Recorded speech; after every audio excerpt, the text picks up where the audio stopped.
title of our book, boys and girls? Tornado. Okay, and we are on which chapter? Chapter 3. Chapter 3. And what is the title of this chapter? A card trick. Card trick. Okay, so before we begin, who's telling these stories? Pete. And you can just shout out. So Pete is telling the stories. And why does he continue to tell these different stories when he was a child? Do you remember why? Keep the mom and the kids from worrying about their dad being in the cornfield outside. That's right. About his dad being in their dad being in the cornfield outside, because what is coming? What is approaching that they're worried about? Deanna. A tornado. A tornado that is coming. So he's trying to keep them occupied, keep their mind occupied, so they're not so worried. So here is yet another story. Now Pete is a grown-up, but he keeps telling stories about when he was a kid. Very good. Okay, so here we go. And again, this is the dialogue. How do we know this is dialogue? Because of the quotation marks. Remember, the quotation mark shows dialogue. Okay, so he says, speaking of tornado, Pete went on, raising his voice over the sound of the wind, reminds me of something funny that happened one time. He waited as if for encouragement. It is about the 3 of hearts. Oh, my mistake. Is it about the 3 of hearts? I asked quickly. Well, you already know the story. You don't want to hear it again. I do. This is my favorite story in the world. All right, well, maybe it won't hurt to tell it one more time. Back in those days, my little brother Sammy and I played cards in the evening.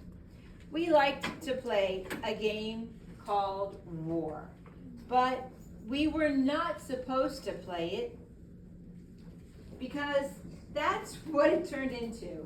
And my mother was tired of listening to us fight. Anyway, there we were in the kitchen at the table when Tornado came up and poked my leg. He did that when he wanted my attention, to remind me his dish was empty or something. But there was food in his dish and there was water in his bowl.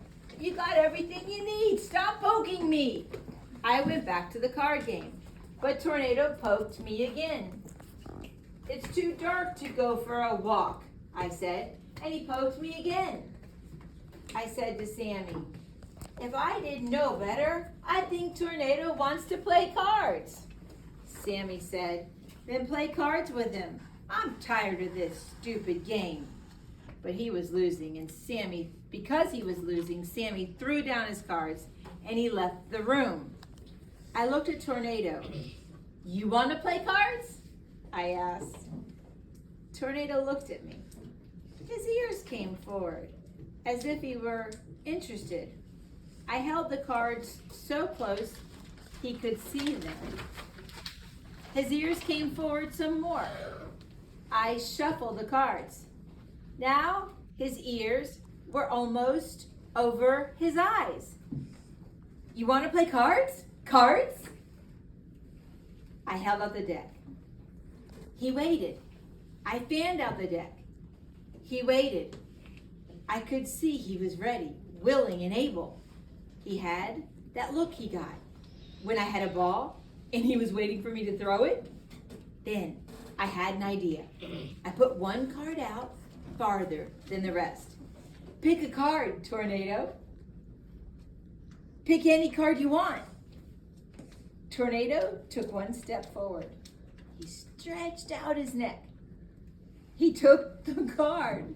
He took the card. Now, boys and girls, do you see how they wrote the sentence again?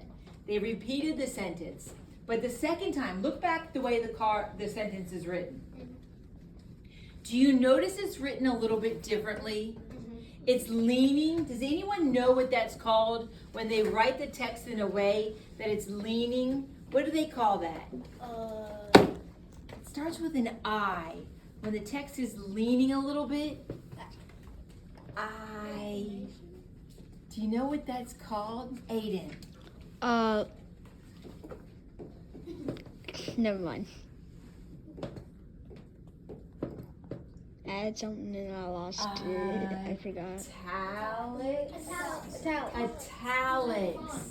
Italics, yes. When the text is leaning like that, the author does that to emphasize the words or to emphasize the statement, right? So they want you to say it with emphasis, or they want you to really stress with emotion what's going on with those words. So let's say that again. Let's repeat the second sentence. Well, let's say both sentences together. But I want you to really emphasize the second sentence, okay? Go back to the first, he took. You ready? Say it with me. Is everyone ready? Yeah. Okay. He took the card. He took the card! You see how you say it like with more emotion. Now you're not shouting it like you would shout like Twister, like we did at the beginning in chapter 1. But you're saying, he took the card. He took the card! Like, oh my gosh, the dog took the card! Like he couldn't believe it, right? I remember it to this day. It was the 3 of hearts. The dog was standing there with the 3 of hearts in his mouth. Tornado stood there. I sat there. We waited. The trouble was, I didn't know what we were waiting for. I had a dog with the 3 of hearts in his mouth. A dog who could do a card trick. But I didn't know what the trick was. Put it back, I said, offering him the deck. Stay along with me, please, boys and girls. The middle, page 17. He didn't move. I tried to take the card from him and put it back myself, but he wouldn't let it go. My daddy came in the kitchen for a glass of buttermilk. I said, Daddy, Tornado knows a card trick. Does he? At least I think he does. Well, he knows half of a card trick. Oh, half of a card trick's better than none. Remember the character trait we thought of for his father from the last chapter? What was that character trait that we came up with together? Optimistic. Following along with that character trait, right? Here he is still being optimistic. Half a card trick's better than no card trick at all, right? See, I held out the cards like this, and he took one, but now he won't let it go. And what does his dad say? This is a continuous theme now throughout the rest of the book. You'll see where this comes back in another chapter. Everyone read that dialogue that his dad says. Go ahead and read it. Oh, I like that expression. You deepened your voice. Very nice. My daddy commanded. Tornado dropped the card and wagged his tail. Good dog, my daddy said.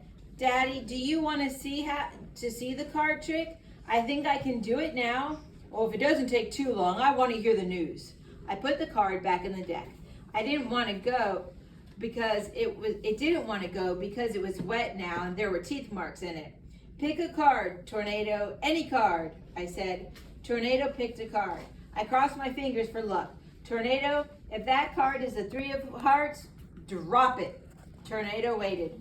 Drop it, my daddy ordered. Tornado dropped the 3 of hearts. Good dog, I said. I felt really proud.